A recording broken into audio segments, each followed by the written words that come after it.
guys! Welcome to the Panda Vlogs, and for today's video, I'm gonna do a color of the year inspired makeup tutorial. So for 2019, the color of the year is Living Coral. So I'm kind of wearing it right now. I don't know kung ito talaga yung shade na to. Kasi parang nagiging sobrang pink niya sa camera. Pero ayun, I'm gonna insert the picture right here. So hopefully it's similar to that. And hopefully this becomes a tradition here in my channel. Kasi last year I did an ultra purple na makeup tutorial, which is the last year's color of the year, I believe. So without further ado, let's get started. But don't forget to click the like button and subscribe to my channel and click the bell button right beside it so that you will be notified every time that I post. Let's get started. So as you can see, my face is not at its best right now. Sobrang hindi ko alam kung ano nangyari, basta starting December, basta before mag-December, ganyan. Sobrang nagbe-breakout na ako and then nag-travel pa kami. So, ayun, ganyan na siya. I don't know if ano pa yung magagawa ko para maging okay siya. Pero I'm visiting my derma soon. So, ayun. Anyway, I already did my eyebrows. Yun pa lang ginagawa ko sa face ko and nag-moisturize na ako. So, let's start with primer. I'm using this Smashbox Minimize Pores. So, for my foundation, I'm gonna use this Marc Jacobs. Sobrang tagal ko na ito hindi nagagamit. Kasi binira na ako talaga mag full face na makeup or like heavy na makeup. Kaya, by the way, napabili ko yung mom ko. So, she's looking for a full coverage na foundation. Ito yung na-recommend ko. Pero sa States din siya bumili. Ay, actually, hindi ko to sa States binili, guys. Sa Sephora.ph. Pero siya sa States na bumili. Sobrang sayo ko nun kasi tama yung color na nabili. Kasi diba sobrang mahal nito. It's around 2,000 ata or 3,000. Pero sobrang worth it niya. And sobrang saya ko kasi tama yung shade na nabili ko. Oh, by the way, mine is in the shade Golden Beige. Sobrang full coverage ng foundation na to. Especially when you're using a brush. Kaya, onti-onti lang yung paglalagay. Para hindi mahirap i-blend. For concealer, I'm gonna use this Makeup Revolution na Conceal and Define concealer. I'm in the shade C10. So, ito yung sinasabi nilang look down na card shape tape.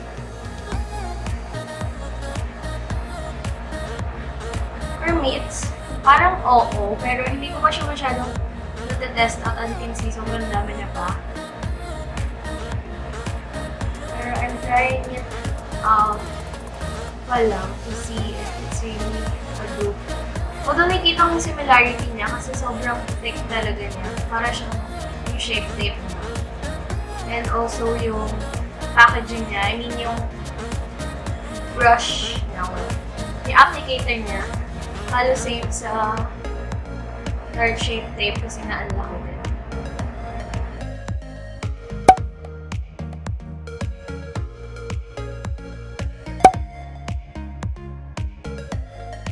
Set my face, I'm gonna be using this Colourpop No Filter Sheer Pressed Powder in the shade Medium.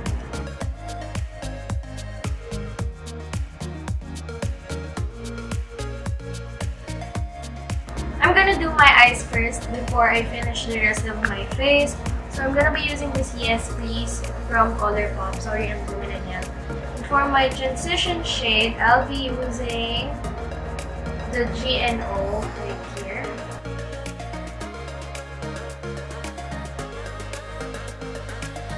Actually, hindi pala siya transition shade. Like, parang all over the lid color pala siya. Sorry. And for my eyeliner, I'm gonna be using this Skin Potions Dylanne na Green Cream. So, this is the closest na Living Coral shade that I could find. color. As you can see. So you can use this for your eyes, cheeks, and lips. So, naisipan kong gawin na lang siyang eyeliner kaysa gawin siyang like full color sa lid ko para parang merong kakaiba lang. Ganun. Let's hope for the best. Kasi, ngayon na lang ulit ako mag-eyeliner using a brush. Yung ganito. Let's see.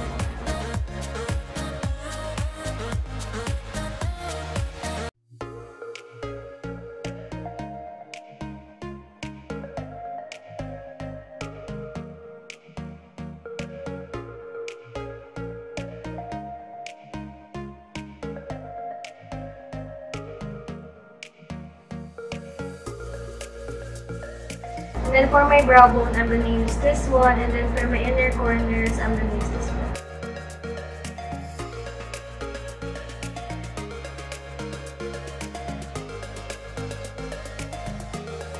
I can't do my lashes kasi naka-extensions ko right now. So, hindi pwede maglagay ng anything sa lashes ko. So, ayun. And by the way, guys, medyo nahirapan ako mag-eyeliner kasi hindi ako sanay ng mahaba yung pilit mo.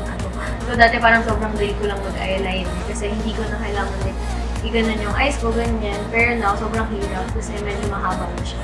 So, anyway, ang dami ko nang dalawa. Okay, now let's move on to blush. So, this is the closest blush that I have.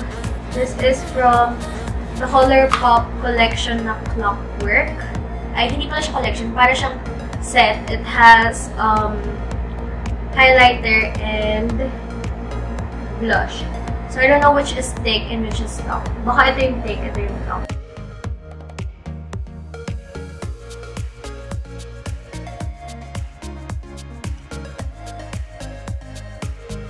I'm gonna use this one from Colourpop as well. This is called CA Dreaming.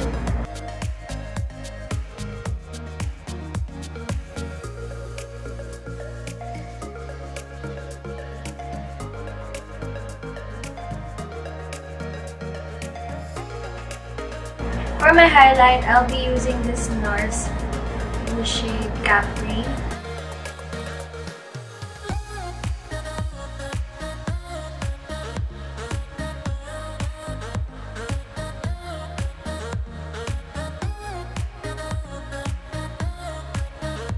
And then for the lips, I'm gonna use this Sugar Flush by Skin Potions in the shade Cherry Bomb. So this is a lip tint, obviously.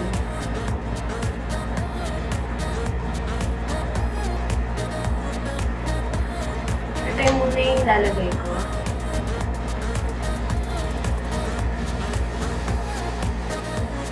And then I'm gonna use this one again, yung ginamit natin as eyeliner.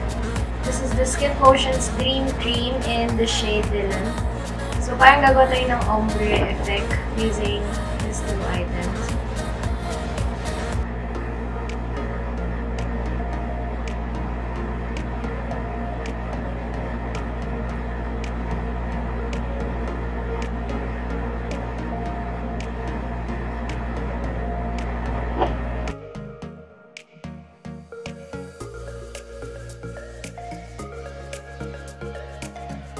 I'm gonna set everything using this Prep and Prime.